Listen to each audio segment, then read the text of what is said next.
All right, guys, I know I'm way behind on posting stuff to the blog posts and stuff. The problem is I have ADD and I type like this. So my brain starts sometimes on some subjects running away. I'm a couple paragraphs ahead. And I get frustrated and walk away and try to come back to the post later, and it never works out great. So thought I'd try this a little bit, a couple times. See what happens with a video post instead. So the first thing I want to talk about, because it's going to be a little bit longer than if I just start typing, is pressure testing. What is it? That term is being thrown around a lot now. I remember years and years ago, 20, 30 years ago, in the martial art community, I was doing a couple methods where pressure testing was the way it was. And I remember the vast majority of people in the martial art community was like, you don't need to do that. It's stupid. Wasting time. It's not real. Then fortunately, as UFC came along and MMA started to develop, everybody pretty much saw not only could you do it safely, but you needed to do it safely. We had the gear, we had the methodology, we could do it.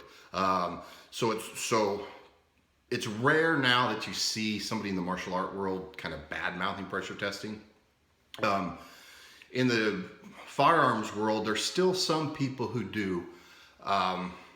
Not nearly as many as there used to be just 5 years ago, but there's still a few. But really my concern, my problem is not necessarily arguing with them. It's the people who I used to argue with years ago who are now trying to co-opt that term. They're trying to glom onto it. They realize that they were wrong, but they're not going to admit it publicly. We can pressure test. We've got gear, we've got Sims guns, the right kind of protective equipment. We know how to do it safely. And most of the world recognizes that, even in the firearms tactical community. So you've got a lot of these guys in the self-defense, reality-based self-defense, firearms, tactical world who they know they can no longer argue against it, but they don't want to argue for it.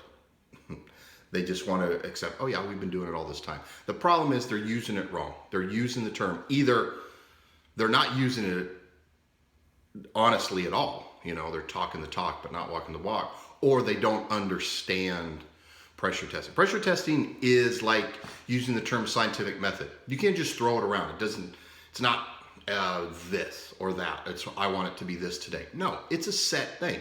If you're a scientist and you're going to do an experiment and you're going to follow the scientific method and you're going to be reviewed by your peers, you have to follow all those steps. It's the same with pressure testing.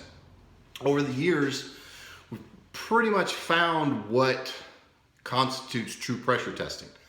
A lot of people have contributed to, that formulation. I had a tiny sliver in it, but guys like Craig Douglas, Paul Sharp, Chris Fry, Larry Lindemann, a ton of guys in the community have added bits and pieces. And now, over years and years of actually doing it, we know what pressure testing really is and what the components of it that you need to have.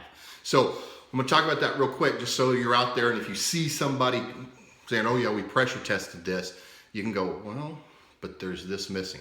Okay, so we got 4 components to what pressure testing are. First one, resisting opponent.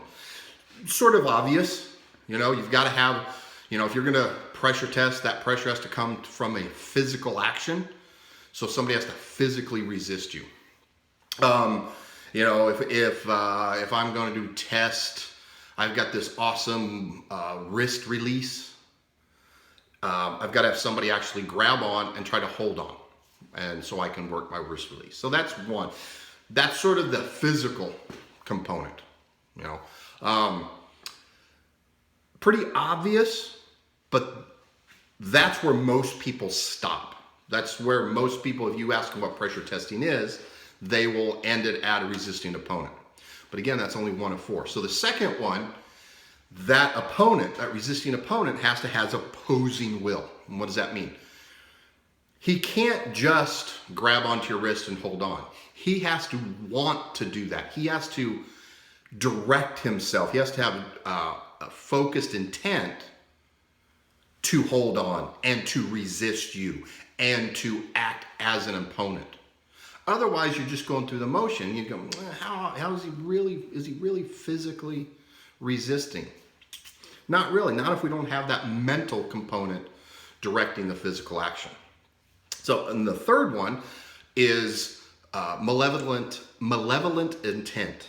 And it sounds worse than it is, but really it's if resisting opponents, the physical, if opposing will's the mental, this is the emotional part.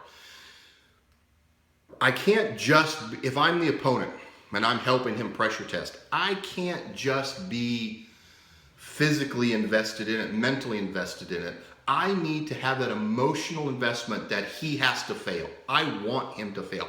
I need to do everything I can to not just win, not just to hold on to that wrist, but to not let him release it. If I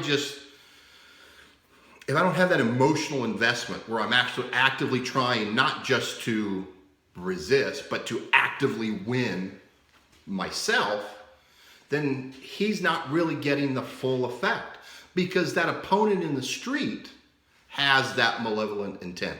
He's not just that mugger is not just resisting you. That mugger, that rapist, that killer, whatever, he wants to do something back to you with malevolent intent. He is emotionally invested on winning. So we have to bring that into the training world as well. The fourth component is probably the one that's least found in most people's pressure testing. And that is freedom of action.